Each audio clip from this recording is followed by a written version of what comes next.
What's up, guys? We have Floyd and Sandra Gibbs today. They are a wonderful couple, amazing energy. You're really going to love this. Great zest for life, great outlook on life. They've built and grown their own successful home inspection company, and they're also instructors at ICA. So different perspectives here, unique perspectives in terms of growing the business, but also teaching new inspectors. So there's something for everyone here.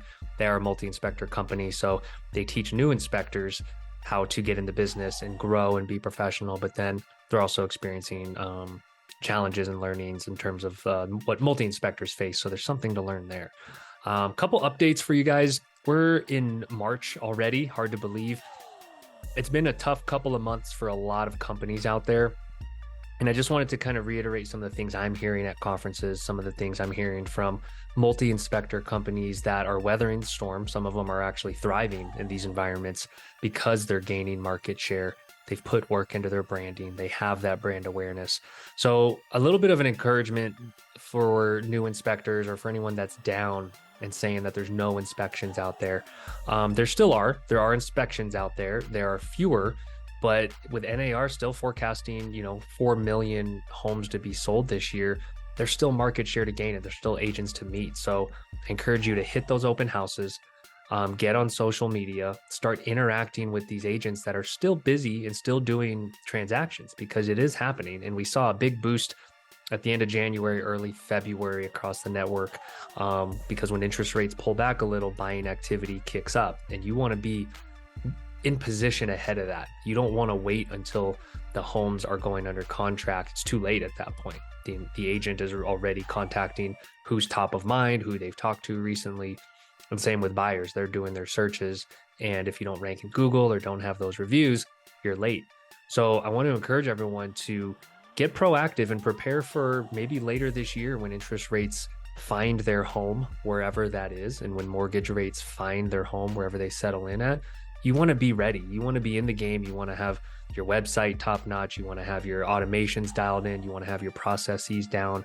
You want to have your template dialed in. And also just everything is not permanent when it's happening. I want to remind everyone of that. And we're facing this with our own business at times over the years where, as good or as bad as it is, it's not going to stay that way. Things change quickly. The narrative in the economy can change quickly. So basically, don't give up, because I'm still seeing inspectors hang in there and stick to their good habits. And if you don't have good habits, this is the time to start them in terms of prospecting. Are you getting on Zillow and searching for busy active agents to reach out to? Are you sending off those personalized emails, trying to connect with these agents and get coffee or ask them about the market?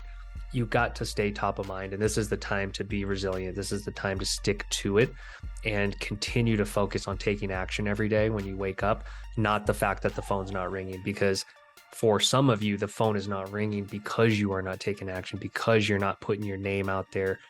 Your emails aren't going out. You're not on social. You're not thinking about blogging. So it all comes together in times like this where you're only as good as your marketing strategy. So just a note of encouragement there. I know I've heard so much feedback over the last 2 months at conferences and doing roundtables and talking to inspectors. So I wanted to share a little bit of what we've been hearing out there.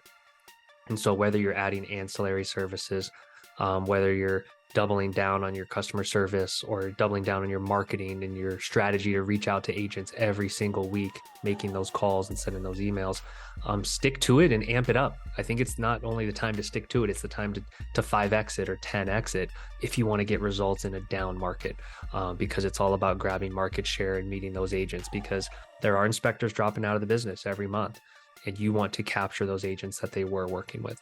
So anyway, enough of the pep talk, but enjoy the interview with Floyd and Sandra, and we'll be talking to everyone soon.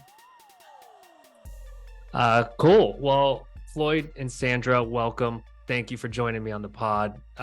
We chatted a little before we just got on. You guys are lovely. You guys have great energy already, so I'm excited to dig in here.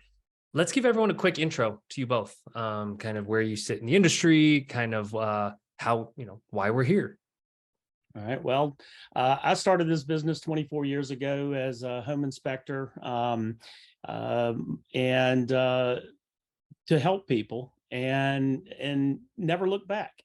For 24 years, we've been doing this, and Sandra came on board and she brought a whole new dynamic to our company. And we went from a a multi-inspection to a big-time multi-inspection firm by adding Sandra's talents, and so very blessed to have had her in my life. And I'll introduce you now. This is Sandra. Hi, I've actually come to you from a banking background. I was banking for 20 years, and after multiple bank robberies, decided to get out of that and go into the home inspection field.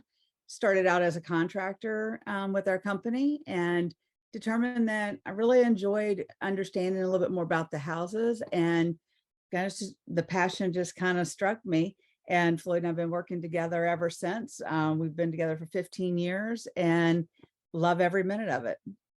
Beautiful. And where are you guys located regionally, just so people have context? We're located on the East Coast, primarily Virginia, North Carolina.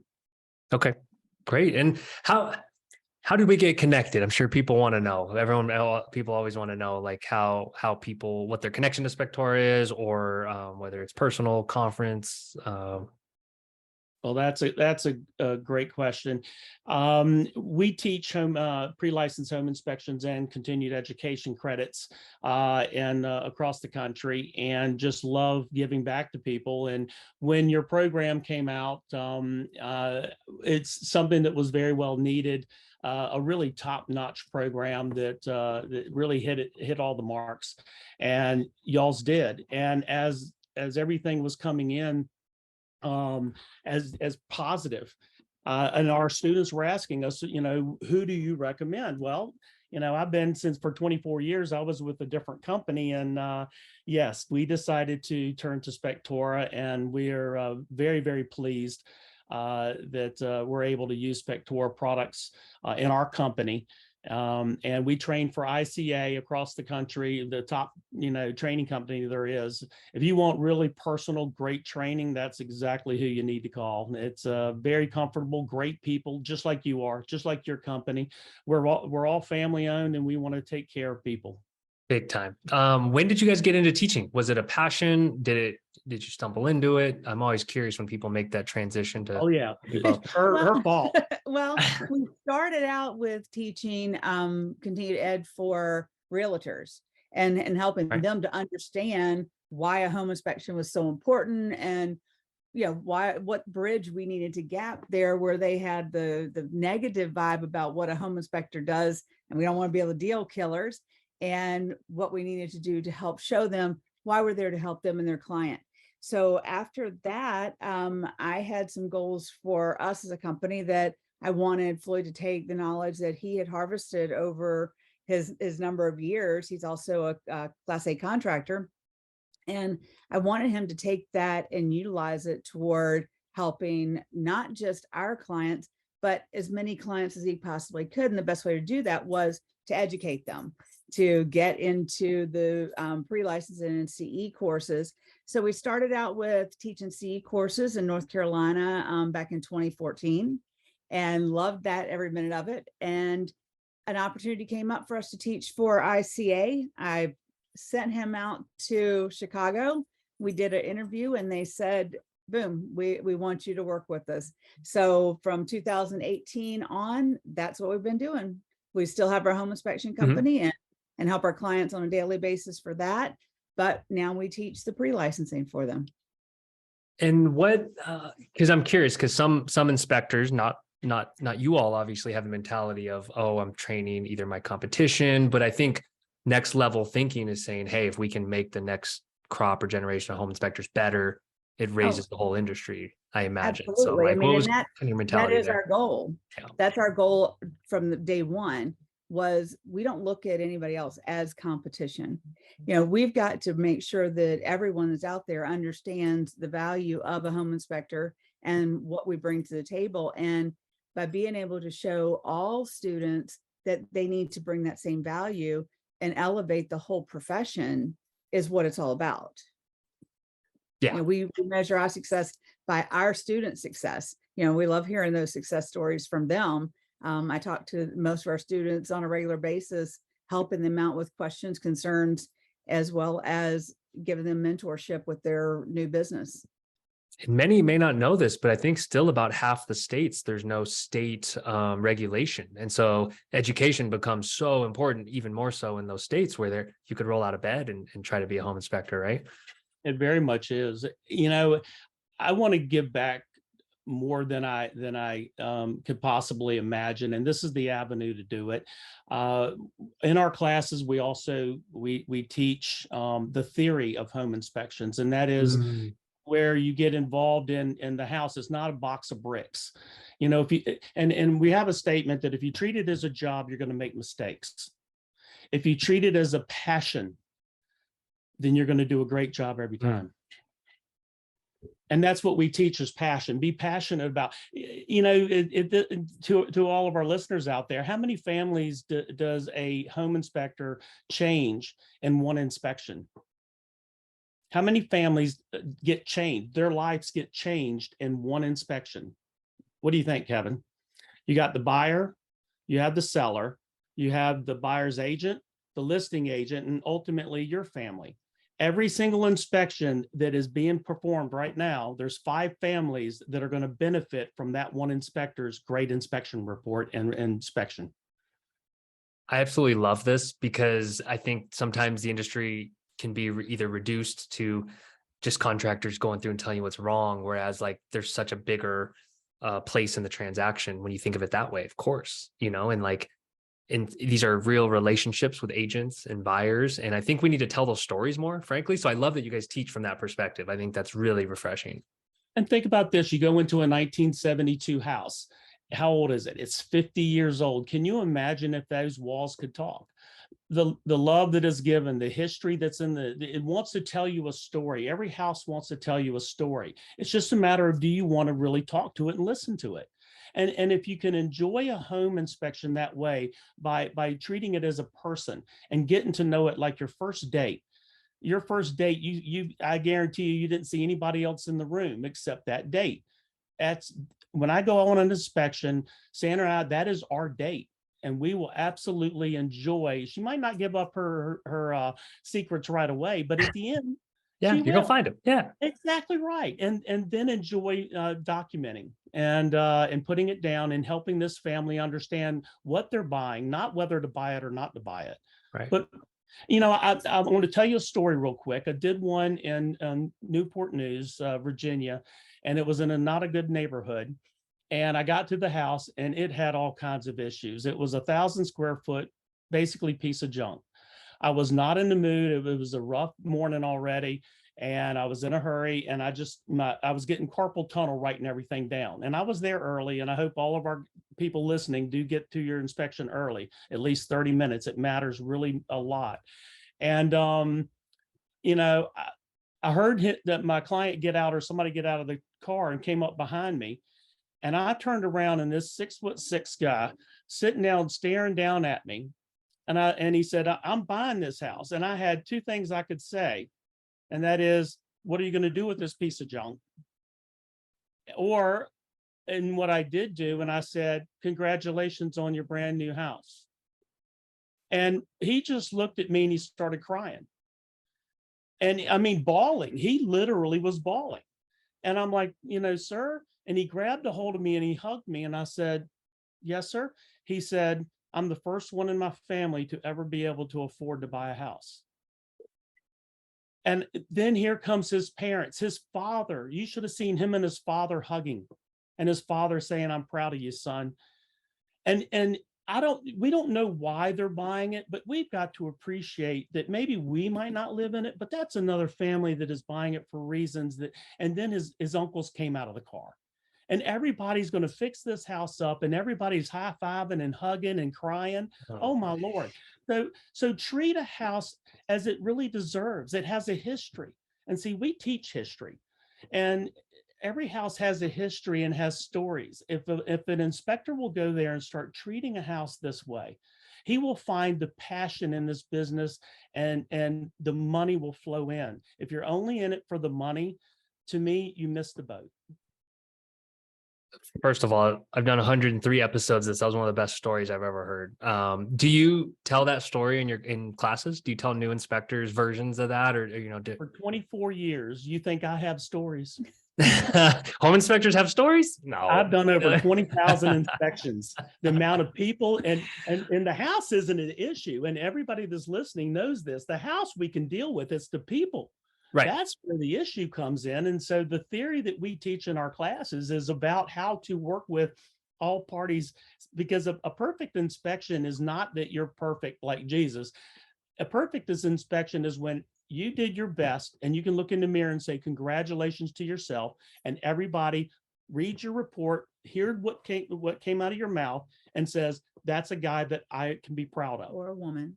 Or woman. That's what I mean by guy. But that level of care and empathy and connection to the people around the transaction can't be talked about enough, because I think that keeps every inspector present in every inspection and doing their best work, and realizing that, it's not just 2 a day that you're running through to kind of get your paycheck. When each one matters, that's when people leave you great reviews, right? That's when agents tell other agents about you, and then you're doing a great job and you have a great business. So I love the deeper kind of connection and purpose to it, because it matters. At the end of the day, what really does get us in trouble? At the end of the day, what takes away our credibility is any little thing, but mainly our mouth. Do you know, out of a 2.5, 3 hour inspection that Sandra will do, you know how much time she spends with the client? This is interesting. 15 minutes. Okay. I mean, you're probably looking at a good 15 to 30 minutes is about all you get with the client to win their approval. As a woman in the business, it's even harder, because I have to really let them know right off the bat that they've made a great choice by hiring a female inspector versus, the normal male middle-aged That's inspector. a whole nother podcast. I would say that's a whole nother another series.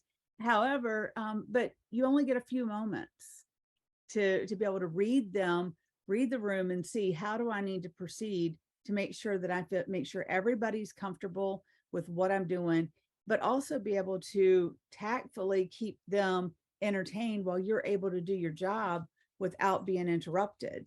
You want to be there to answer all their questions by all means, but being able to keep them at an arm's distance while you're able to do that job, that's a whole nother podcast as well, learning the technique and how to do that. But it's important to get them that information and understand how your report can translate everything that you see in a manner that they can fully understand, that's not clouding their judgment, and that you're not making your complete judgment. And so they interpret it as if you're the one that's deciding whether they should buy the house or not. Right. There's an art to it. It's about giving them the information they need in order to make an informed decision.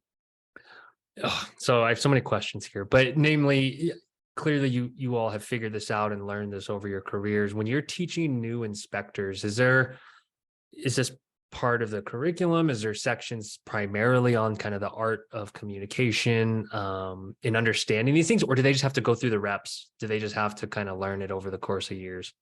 We've mastered it. And I'll give you a secret that is one of the most difficult things to do. And that is to take a group of people in a room and break them down very quickly, because people do not learn in a normal atmosphere. You have to be very comfortable to learn.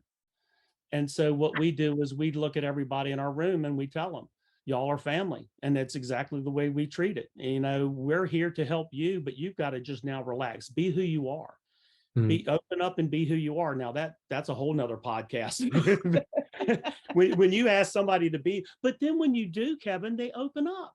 They just, their minds open up, and it's amazing that they can retain. We have one of the highest success rates and pass rates there is. But you know what the better rate that we love is? Success rates in business. And that's what we're about, is helping people in this business. And, Sandra asked me this. She says, well, we always ask each other, out of a class of 25 people, how many really are going to make it in this business?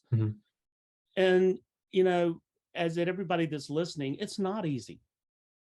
We can go over how difficult it is all day long, but the rewards that you get out of it is so superior than anything else to know at the end of the day, you're doing something very, very special and a legacy that will go with you, because other families are now benefiting from you.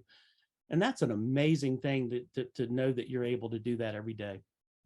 100%. And I think this year specifically, there's going to be opportunity, given the shifts in the economy. You see layoffs in certain sectors and parts of the economy. What would you say to anyone considering getting in the business? Because I'm sure there's going to be people watching this and listening that are either in the construction space or they're a contractor and they're thinking about becoming a home inspector. I know you have probably 100 things you could share, but what are some of those, whether it's wisdom or lessons or just things to know that students don't typically know before they see you guys? Say what, I got it. All right. Anybody that listening, you want some of the best training, regardless of whether you go into home inspections or whether you want more knowledge. When you're done with this class, your knowledge of everything is going to be more immense than anybody else you know. Everybody around you will benefit from you taking this class. And what it's going to do is help. What we do is, and Sandra will do this with every single, she'll take a mirror and she'll say, look into, look at me. You tell me, are you home inspector material? Because you've been with us for 8 to 10 days, we do a lot of in-person. That's where we love the in-person stuff. But, look in the mirror and really make that decision. And if it's not, then we did you a favor, take your knowledge and move on to something else. But there isn't a person out there that won't benefit from this course. And we can, it's that good of a course. I love that, first of all, because I imagine, if you ask them that maybe at the end of the course, they learn throughout it the characteristics and traits and behaviors they need to succeed. What are some of those commonalities of inspectors that you've seen over the years make it? I always tell them, first and foremost, it's you have to put ego aside, which is usually the hardest thing, because we think the job as a home inspector is, it's our job to find the defects, the deficiencies, to be the know-it-all, and Right. To be the end-all be-all. Right. And unfortunately, that's not necessarily the case, because a lot of times when we do that and we have that mentality or that energy, then what it does, it tends to either put people on the defense. So if you're the seller and you happen to be at the inspection and there's a little bit more of an arrogance or ego going on, then you've kind of put a barrier up against, you and the seller, Right. that doesn't necessarily need to be there.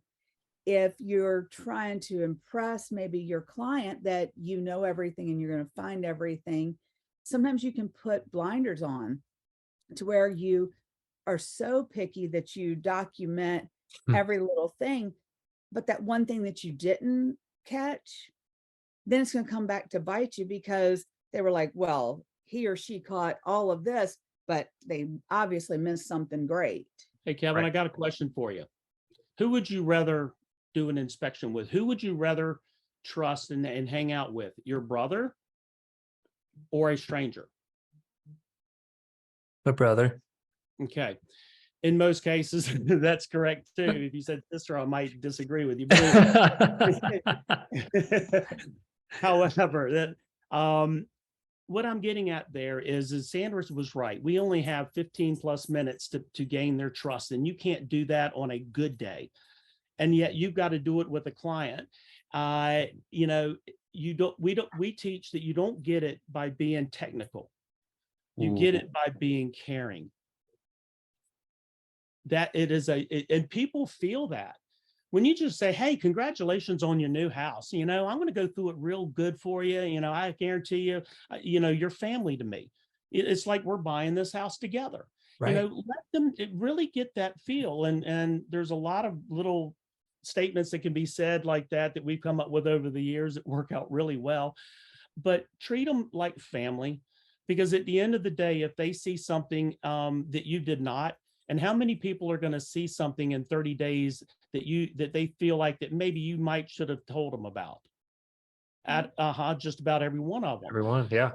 Yeah, so what we want to do is have that feel that, I'm sure he saw, he just probably didn't think it was any big deal. And if they do think it's a big deal, who gets the first phone call if there's a trust factor? The home inspector does. Yep. Because I can tell you what, every home inspector out there knows this, that if you come behind a contractor, you already lost. Yeah. They're going to throw you under the bus. Yep.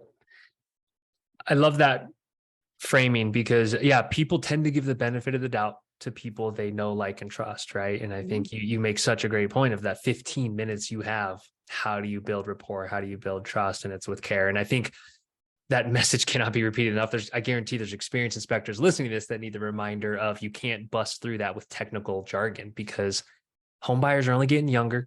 And I can say this as an old millennial that millennials don't typically even know how to change a furnace filter. So you can't get too technical with them.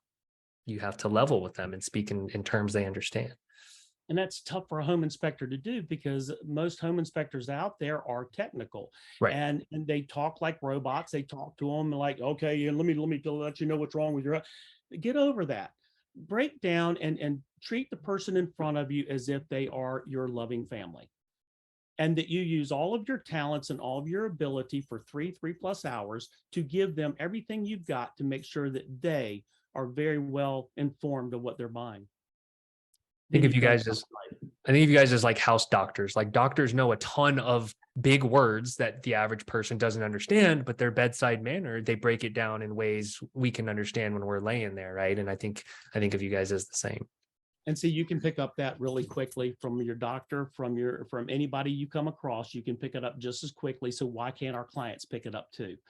So if everybody out there would just continue to practice on looking at the person across from them and just being nice. Sandra will tell them the way to get used to this is start opening up and leaving we go into the grocery store and we figure out how fast we can walk through the door and not have to hold it open for the next person. Whereas instead, our theory and the way to start training is start having people do something nice for somebody, strangers, out of the blue, day one of our training course. Because what you're doing is you're helping get yourself out of your own way. We've been conditioned with COVID and the lockdowns over the last few years of really isolating ourselves and not having that personal contact. And so much of our business is that one-on-one, understanding people, their behaviors. And by being able to do that, is certainly a benefit. I love that. Let's talk in the context of the current economy and how we can talk to inspectors thinking about getting the business in, say, a recession, say we're in a recession, say there's going to be one this year. You all have operated, I imagine, through the last one and other markets, right? How do you frame it? How are new inspectors thinking about it? How should they be thinking about it getting in at a time where maybe times are uncertain or it's a short-term dip? Well, I can tell you this too will pass. I started as a contractor realtor back in the 80s when the interest rate was 15%. So lived through that, 2008, downturn was a really tough one that most people, understand recently, but it goes, God, it's tough because if you've been in business, you're going to find out real quickly of whether or not how your trust was and what people, because when people are busy, they're just going to call up the numbers. But when they get real selective, like they're getting selective now, you're going to start finding out exactly your report card now. I'm no offense, but that's just going to have to be the way it is. Okay. Yep. Because people are still buying and selling. They're just not picking up our phone as much as it used to be. And what we want to do is, like you asked, is what can they do to possibly get that phone ringing more than it is? And Sandra, go ahead. My first thing I always tell you is, building those relationships, taking the time to get in front of your realtors that have been using you. Use your data that you already have through Spectora and, your program to determine who your top realtors are. Maybe ones that haven't used you for a while. Go back to the ones that maybe aren't using you and find out what could you have done better to ensure that you get a better rapport with them in a relationship. If nothing else, you use it as a learning experience for yourself so that you can, avoid those mistakes later. Wonderful advice. I think this is a time where experienced inspectors go back to the basics, right? Asking what you can do better, how you can grow your businesses together. Because you never, when everyone was busy, we were never thinking about business that we lost, or you don't know if an agent just stopped using you because everyone was sprinting so fast after COVID, right? Absolutely. All right, Kevin, let me give you some our friends out there, some good brothers and sisters, some good news in my opinion. Over the years, I've done a lot of surveys and stuff. Right now, there is, if you take 10 realtors, there's at least 3 of them that are looking for another inspector. They will still go with the inspector they've got, but there's something that they just maybe want something different, or the inspector said something. And what's the worst curse word in our business, Kevin? What do you think it is? It's a 4-letter word in the home inspection business. What do you think that is? The worst Oh, curse word you can think of. um, MOLD. okay. You had me thinking there. Thanks for bailing me out. Yes. That's the killer. Yeah. That is a Realtors hate. killer. Yeah. Realtors hear that. And yeah. Look, so even though the realtor, even though it's slim out there, the realtors are still perked up. If you just got to be able to get in front of them. Sandra loves the Sundays, the open houses and stuff. You got to be conscientious of their time and don't lead them astray or anything, but you always talk them up and say, hey, I've heard great things about you, and never ask for their card. Never give them your card. Hmm. Yeah, when y'all are marketing guys and girls, don't Ask for theirs. ask for Ask for theirs. Because theirs. then you go back and you can then send them an email the next day saying, what a pleasure, or that evening, what an absolute pleasure to have met you. Here's my information.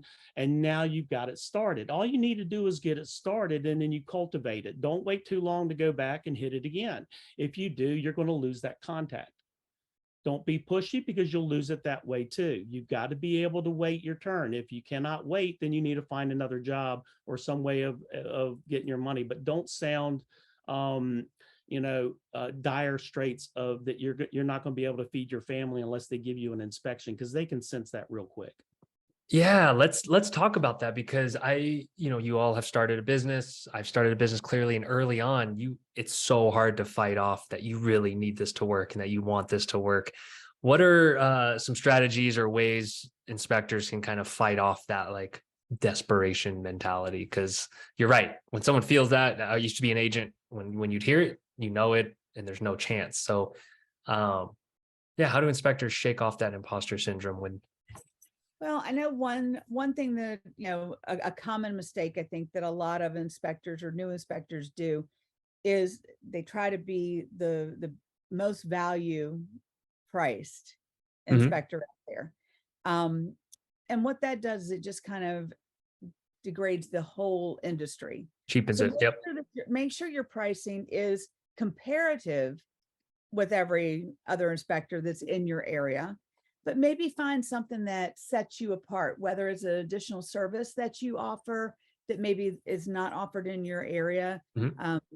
whether it be adding in thermal imaging or sewer scopes or water quality, anything of those natures, something that you can do that just sets you a little bit apart from everybody else in your area.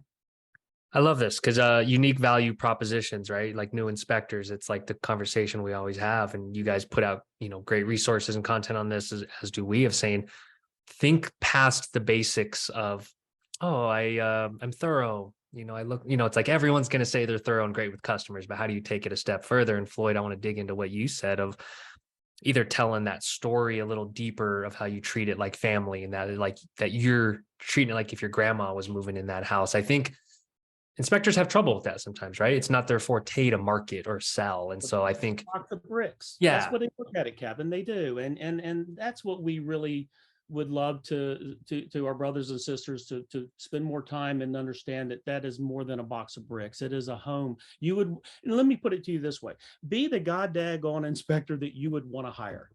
How about that? You know what? You know your talents. Look in the mirror and you succeed what you see in the mirror for everybody. Why do it differently for them that you would not do for your family? You should treat everybody like family, because that's the most important thing that they're going to ever buy for the most part, is that house. And from there, that's where all of your referrals are going to come from. yes, And it goes back to if you treat someone the way you would want to be treated, giving them the information in a great manner, and giving them that good bedside manner, as you spoke of, that's where your referrals are going to come from. That's where your realtor is going to feel great about the decision they did, because you're a reflection of them. If they're the one that recommended you, they don't want to hire someone that they don't have that same mesh with and good comfort feeling. Yeah. So And we wanna make sure that we, give that out. I like to think of that wow factor. We've all had experiences over our life with certain brands when you're just like, damn, that was way better than anything I've ever experienced, or way better than I expected. And our industry needs more of that thought process instead of just the standard, status quo. You go through, everyone's just checking boxes. It's like, no, we have to elevate the industry. There's got to be 6-star experiences, 7-star experiences, 8-star Absolutely. experiences. Oh, absolutely. One other thing to remember, all of our brothers and sisters out there, you're rolling billboards. Wear your shirt, okay? Always carry cards with you. Always advertise. Hold the door open. When you hold the door open for somebody, I go back to this. It's such a simple thing, but they literally look at you in the eyes. How many people in a day actually look at you straight up? I mean, actually look at you. Not many. Right. And you want to advertise yourself, but so you take the time to look at more people in the eye and say, have a great day. Hey, how are you? Here, let me get that for you. I can tell you it will benefit your life wholeheartedly, not only in the home inspection world, but in your personal life too. I love that. I've never thought of that. I think that's like a new thought pattern for me of inspectors just out in the world wearing their polos or hats and just being nice to people sometimes can be the best advertisement out there. Absolutely. And every inspection we do, you've got to remember how many marketing abilities you have. You've got a seller, buyer, and 2 agents, and those agents have agents in the room. So take advantage of every inspection you can with that heartfelt love and caring, and let them know that they got you for life as a consultant after the inspection is done. You give the realtor attaboys. You got the best realtor in the business. And actually, I think Sandra and I are talking about getting together a podcast or something for all of those statements, the beginning statements, what to say if they do this, what to say if they do that, and all your end statements that you can use that has worked over the years beautifully. Oh, if you don't do it soon, we can do another episode and just have it purely about language. I think that's such a good idea. I think That would be a really good one. Yeah, because great call. it's out of our classes. That's what they say. Do you have a book for those languages? Actually, I started putting them together, but that's what we're about. ICA is all about training, all about helping families to look into this new career, and it's a beautiful career that it is. Anytime you can make money by helping families as much as we do, that is a blessing. And the knowledge that we give you at ICA, what it comes down to is, what are you going to do with it? Are you going to benefit people around you? It doesn't matter whether you're a home inspector or not. Benefit people with the knowledge that you gain. Good knowledge, man, really good knowledge like this. I mean, how much stuff, do you know what a 3-way switch is, Kevin? This is pretty cool. Yeah. And it's multiple switches that control the same device, and it just doesn't have on and off written on it. So it's little stuff like that we can tell the realtors and tell the buyers, these little statements that just make them feel like, without having to you be like, oh, I'm King Daddy, these little things come out and just really help people feel comfortable with you. Like, he's cool, he's smart. All by that on and off. I have impressed more clients with that on and off button. Yeah. I believe it. There's so many little hacks and there's so much knowledge. I think home inspectors forget that everyone doesn't know. I think it's easy to be in the bubble and think, oh, it's common knowledge. Not to people that don't know homes the way you guys do. No. I'm curious if there's any types of professions or prior careers that lend themselves well to being a good home inspector. Have you guys noticed any trends? You might be surprised with this one. My favorite thing is, I tell people all the time, they ask us, what kind of is the prerequisite to be a home inspector? And I come from the mentality is the will to learn is the biggest thing, because you can come off with inspectors that have been, a contractor before, and sometimes they come to you with knowledge of how they think it's supposed to be done, right, or maybe how they were taught to do it. They have a But hard it's time not taking that hat. necessarily the correct way. And Right. to be able to remove their contractor hat or their engineer hat or their architect hat and say, you know what, I'm going to be a home inspector. That's where the difficulty lies, where someone that doesn't have all of the home experience, maybe they come from another profession. You know, we have a lot of military that are getting out of the military and need to find something to do. And they have a, you know, love of homes.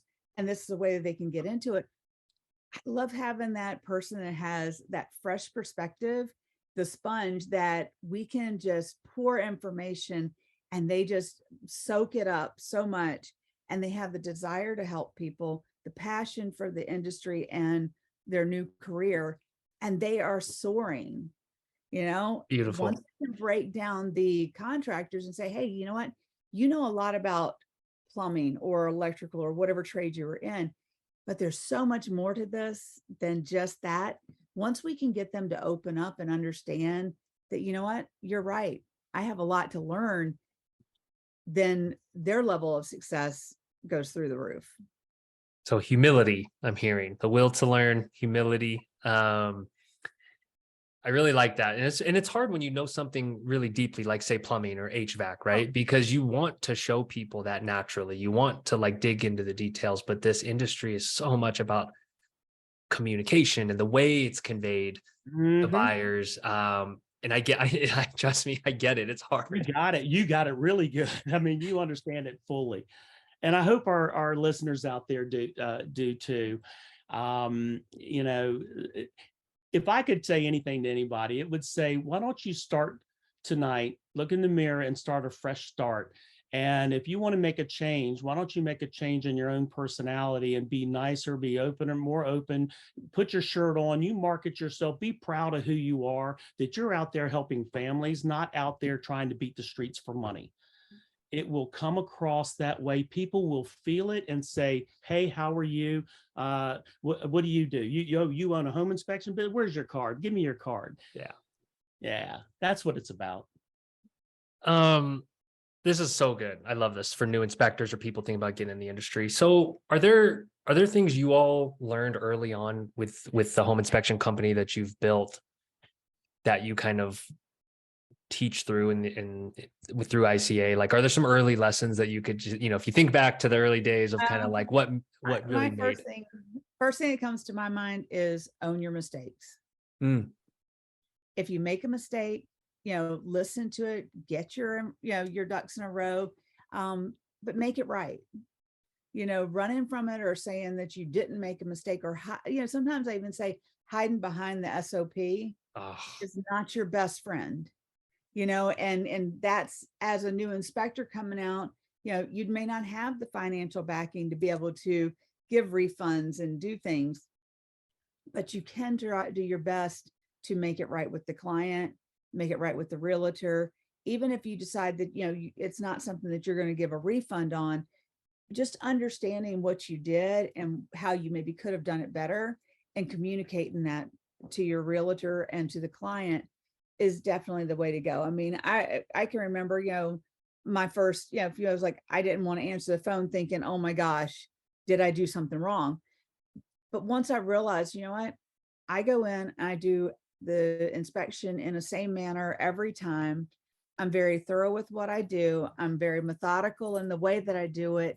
And, you know, I'm a very good multitasker. So I'm watching, I'm looking to see everything that I could. And when I feel like I did a great job and know I did a great job, and I leave that. We had a class, we had two guys that go into the kitchen, we take them out in the field, and they did a kitchen inspection perfectly, just like we taught them. And they hit their marks perfectly. Sandra and I are watching them.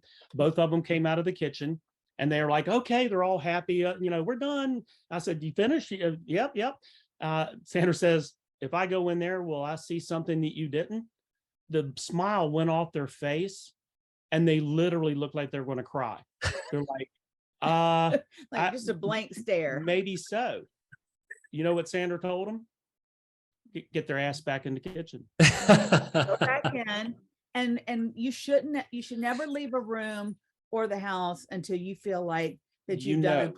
Yes. that you really know that you've done a great inspection. If you go out of that driveway and you have any question in your mind, that's the inspection that someone's going to call you back on. Now, let me Yes. add something to that, Kevin, because a lot of people out there are new, so they feel like that they're not as confident in their skills.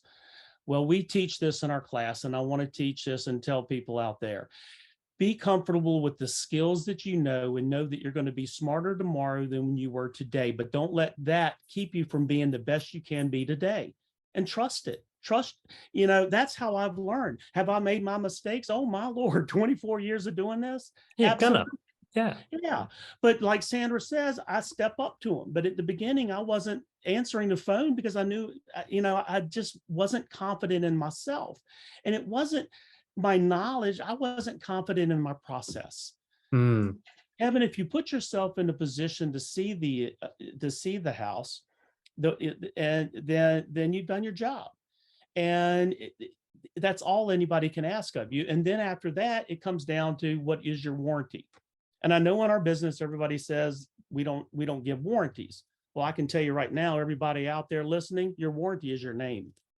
Your warranty is your family. Your warranty is your future. That's your warranty. So over the years, I can be proud to say that Sandra has kept us out of claiming liability insurance or E&O insurance at 24 years of doing this, but we probably have given back over $100,000. I mean, because especially with social media, you can't run from that one. Yeah. Back when I started, Kevin, if you upset somebody, it was maybe one or two people. You upset somebody now, it can be several thousand. Everywhere. Could be on the street. Yeah, it's broadcasted everywhere. So again, it goes right back down to being a kind, humble, caring family person to everybody you meet. I'll tell you, I love this because I think it takes pressure off when, I think Sandra, you said, when you're willing to do what it takes to make it right, when you give a damn if you make a mistake, if you know in your heart you're going to do everything you can to make it right, hopefully it takes the edge off of like, oh, you should never make mistakes. You're going to make mistakes as an inspector, right? It's going to happen. Human. Yeah. We're human. It's going to happen. You think about it, you're at an inspection, you may have nobody at the inspection, or you may have 8 or 10 people at the inspection with you. How easy is it to get distracted if that client is asking you a question and you were right in the middle of your inspection? Right. To understand where you need to go back to start after you answered that question, you're bound to have an issue at some point or another. That's why we tell you, use not only your paperwork, your report, utilize your pictures, look at everything and make sure that you're taking, the proper pictures, not a bunch of pictures that you don't need, so that you don't get confused as to what kind of concerns are there. So if you had gotten distracted, when you get home, you have your report, you have your pictures, and together you can be able to put together a perfect inspection if you're just taking the right pictures. Pictures are worth 1,000 words, brother. Oh. I was the first one to take pictures when I got started in this business. I was the very first inspection company.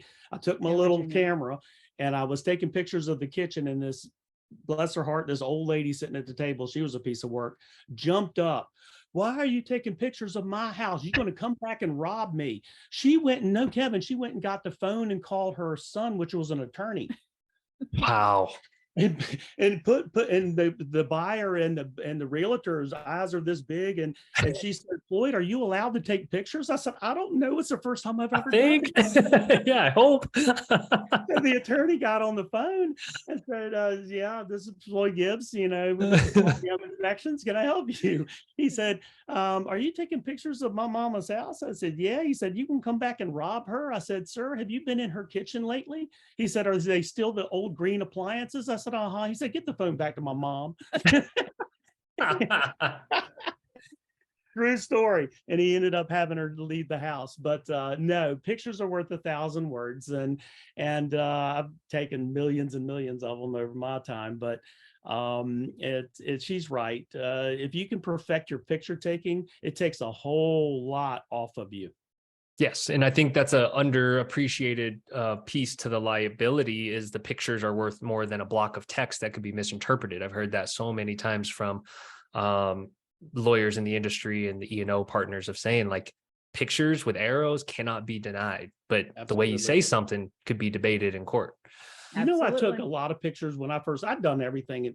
I've tried everything there is known We to always say mankind. if it could be done wrong, we've probably done it. We've been in the business for That's how you have so much wisdom. That's how you know you know, everything. so Yeah. exactly. And that's why we say you gain knowledge from those little errors or omissions. When I that was you've new, I done. wanted to take a bunch of pictures so I wouldn't forget anything. And so I ended up taking like 80 pictures, and I got home. I'd made more mistakes on taking lots of pictures than when I broke down and I only took the right amount of pictures every single time. Interesting. So taking more kind of through, discombobulated. I'm like, what did I take a picture of this wall for? You start trying to find something wrong. Yeah, you just stare at so it, right? wasn't there. Yeah. It's So like you the spend crime so much scene when more they have all the time pictures up on the wall, they're just staring at it. trying to put together pieces. And I know that things work for different for other people, but Yeah. but to give you my stories again, I have tried everything known to mankind. What has worked, marketing, what hasn't worked, you name it. I mean, building a company that our size from where we were from, our reports back then were handwritten. Right. And That's right. and printed out on a printer. They weren't emailed. Right. I mean, that's how far I go back. Unbelievable. Yeah. I mean, shoot, I was a realtor 7-8 years ago, and I remember using a guy that just ripped off the carbon copy, here's your inspection, and that still existed. But what I love about Spector is that you allow these kids to come out of the gate, man, having a absolute, professional look. You have taken a lot of, because I remember having to build my own program off of another program, and it was a pain. So thank you very much for that, for giving us tools that we need. We can teach. We're the best trainers. We're the top trainers in the country out there, and because we love and every single one of our students is our friend or family, and we're there for them. So if you can find a ICK class with us in it, come and visit us. It is more fun than you could ever imagine learning In person. a whole new way. Yeah, in person is where it's at. In person's undefeated.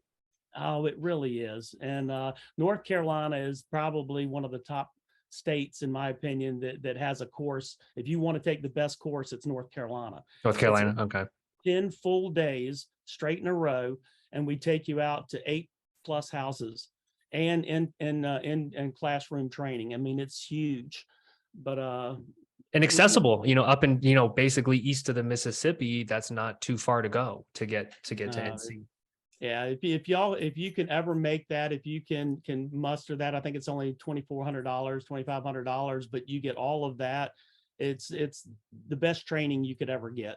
If you want to come out of the gate right, that's the way to come out of the gate, buddy. Yes, and it's and when we tell new inspectors this all the time, there's an investment up front that you need to make, and the ones that tend to invest have a higher correlation with succeeding because they get knowledge, they have better tools.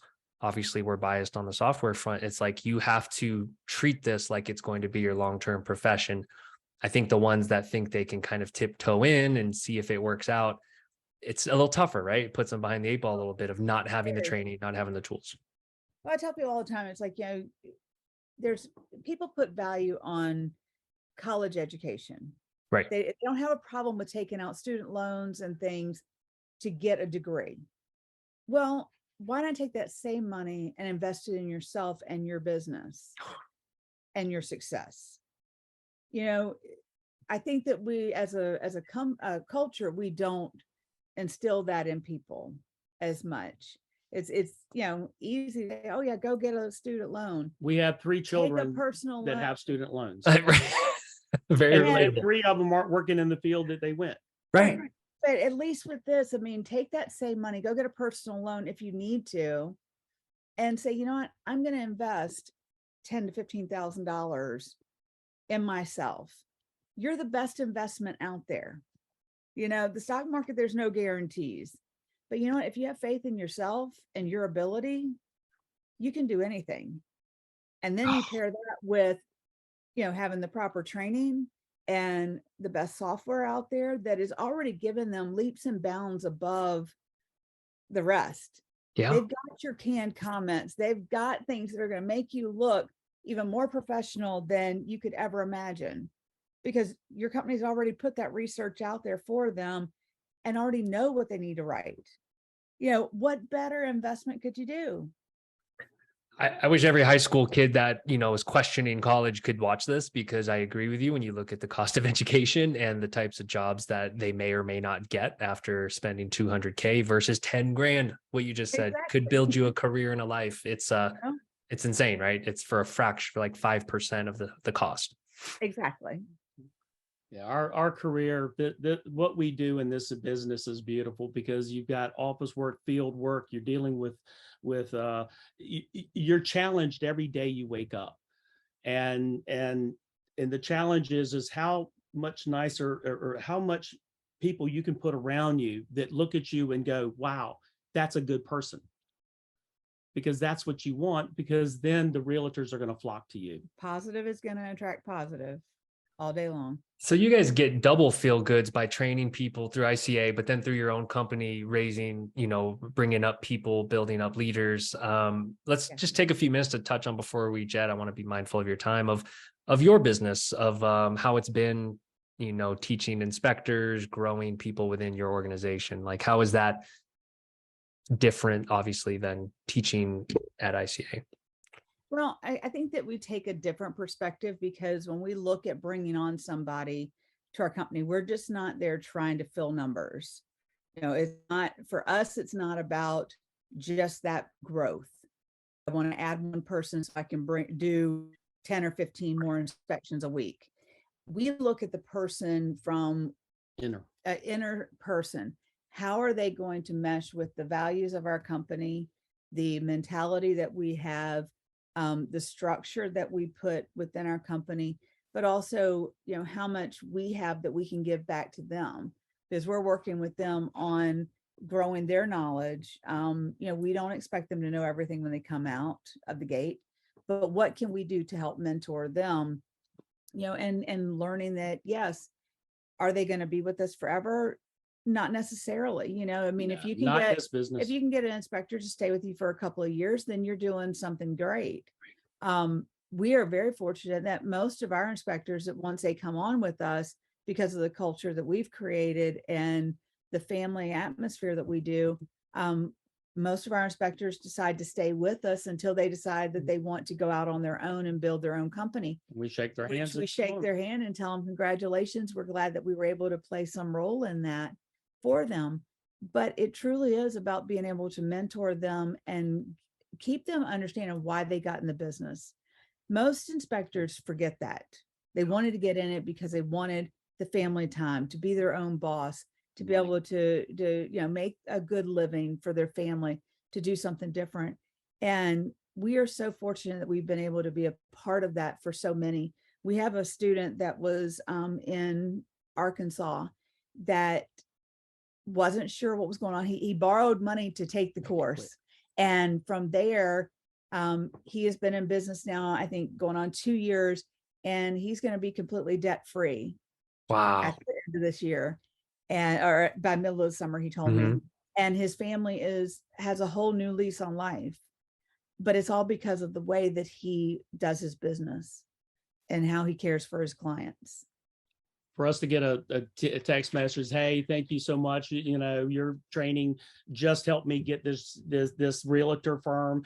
We had somebody got the whole firm, and he said it's because of his training, because of the way that anybody can train you black and white. Anybody, but to train you to really understand the gray areas, to understand the gray areas, navigate them, and to look in the mirror and love yourself and love everybody you meet. That's a whole new story there, because that's when you can really make a difference in your career and in your business, because people are going to want to work with you.